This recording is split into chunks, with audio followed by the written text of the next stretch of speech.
تبون تعرفون ايش السالفة صح؟ بكرة الساعة 1:30 تعرفون كل حاجة.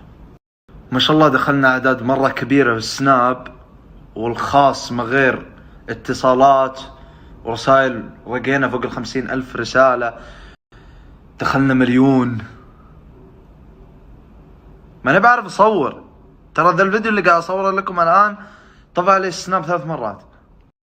فيب ما لا داعي تسألون، بكرة بتعرفون كل السالفة.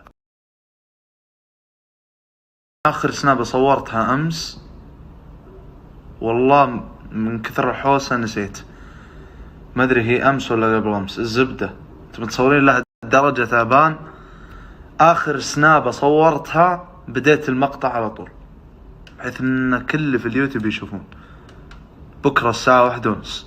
اللي أبي منك يا حبيبي، أنت أدري إنك مشترك في قناتي، شكرا ما قصرت، لكن أبيك تفعل زر التنبيهات، لأن بينزل لك فيديو بكرة قوي حيل. بعطيكم خبر لحد الآن ما نمت، كل هذا عشان أخلص المونتاج. والله العظيم قاعد أشتغل لكم على شيء جبار، حرام ما تتابعونه.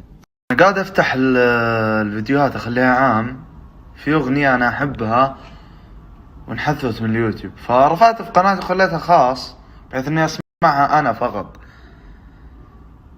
قطيتها عام خلال 3 دقائق 30,000.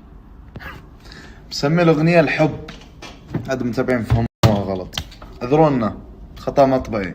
للأسف بالغلط حذفت الأغنية، لكن بسمعكم إياها زين، لأن ممكن في ناس يلحقوا عليها من 30,000. طيب اسمع، هي موجودة بفيديو، ها، هي أغنية تركية Sadece alıştım baştan önce günleri.